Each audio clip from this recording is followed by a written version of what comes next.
kuya namin di makatulog.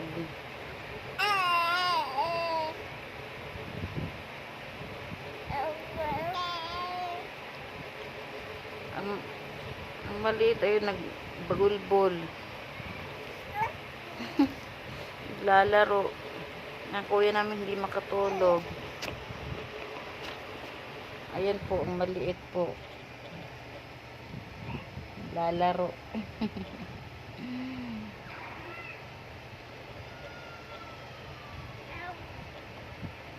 Ang kuya kasi po, ayan, hindi po siya makatulog, guys.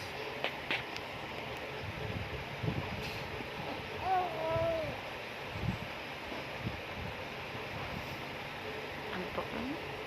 Matulog ka na kasi. Matulog na ito. Gusto lang palambing. Ha? Gusto mo lang lambing ni mama? Gusto lambing ng mama? Kamay di patingin.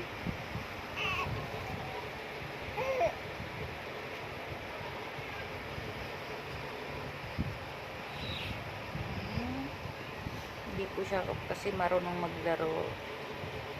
Ganyan lang po siya.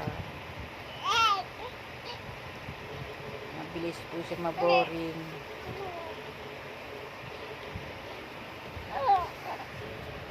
Hindi po siya makalakad, guys. Kaya po, todo alaga po. Hanggang sa kanya. Kailangan lang po todo alaga sa kanya. Katulad ng kapatid, ayun, nagsipa na ng sipa. Naninipa na. Ito ang kuya, tahimik lang po. Hindi po siya nakakatulog. Hindi po niya nakuha yung tulog niya. Yan, iiyak po siya. Gusto po yan ng karga. Mahirap po kasi dalawa po sila. Ayun po yung maliit. Oh. Naninipa na ng paa. Sipa-sipa na. Ito po ang kuya. 2 years old na po siya, guys, nung November 15. Hindi po siya makalakad kasi po yung mga tuhod po niya malambot po. Lagi ko pong hinihilot.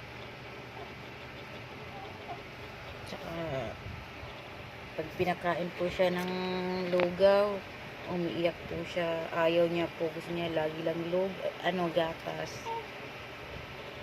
Pag gatas po, hindi po siya umiiyak. Pag lugaw, todo iyak po. Kasi ayaw po niya kumain.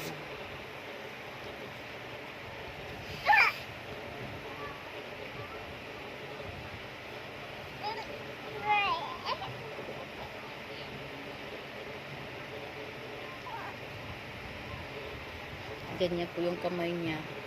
Lagi lang po naka ganyan.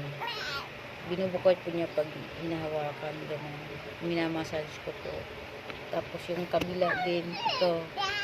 Ganyan po siya lagi yung kamay niya po. Ayan po. Nakaganyan po. Tsaka matigas po yung mga niya. Yan o. Kaya kailangan po talaga tiyaga lang po. Hilot po ng kada umaga.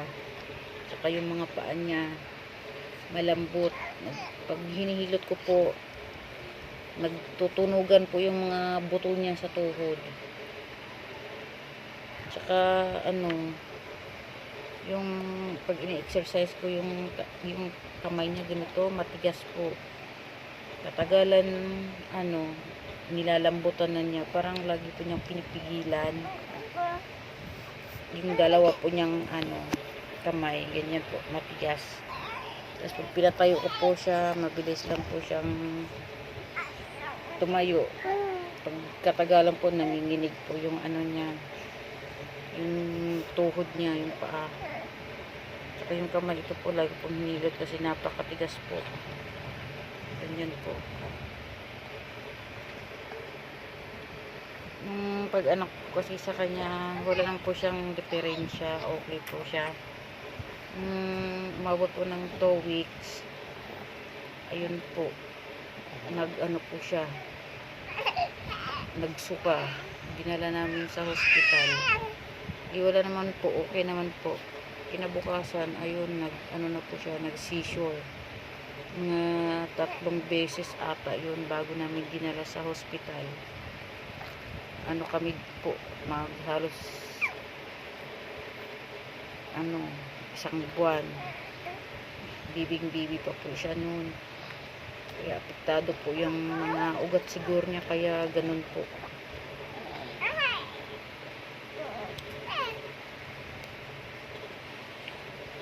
Kaya kailangan po talaga alaga po sa kanya. Ang hirap lang po sa kanya yung pagkain. Ang hirap po talaga. Sobrang hirap po. Pinakain po siya ng lugaw, umiiyak. Pero pagkatapos naman po, tumigil na siya pagkatapos kumain. Tumatawa-tawa lang po siya. Ganyan lang po siya, tahimik, titingin-tingin lang po siya. Ganyan lang po siya. Anak.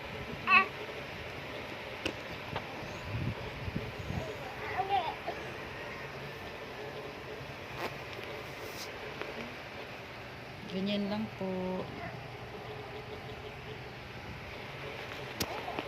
Pero masigla po siya, kahit ganito po siya, masigla po. Naglalaro po siya, pero siya lang po mag-isa.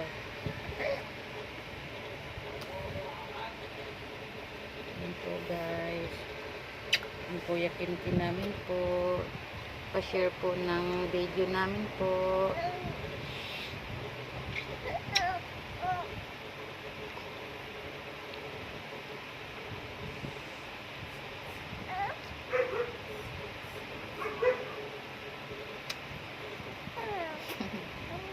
Love you.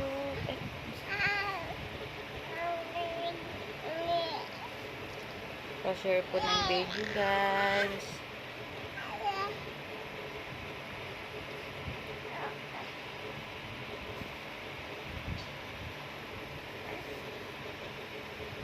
Antokan mo.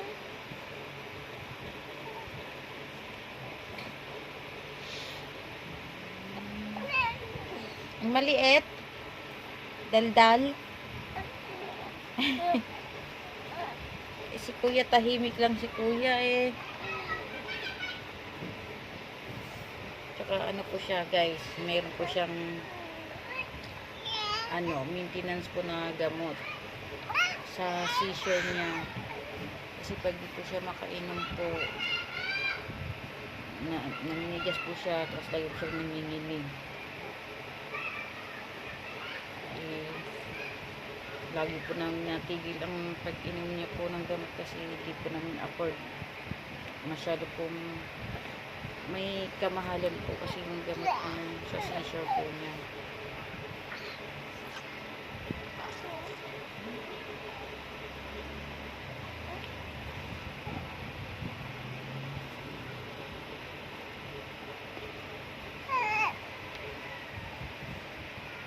Hindi po namin na-maintain yung pag-inom niya ng gamot. Kasi po, may kamahalan po, konti.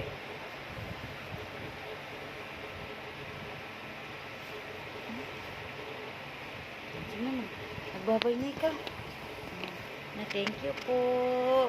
Pa-share na lang po ng video namin po. Pa-share po ng video namin po. Maraming salamat po sa inyo. Sana po panoorin niyo po yung video namin. Thank you guys. Sana po panoorin niyo po yung video po namin. Pa-share na lang po. Maraming salamat.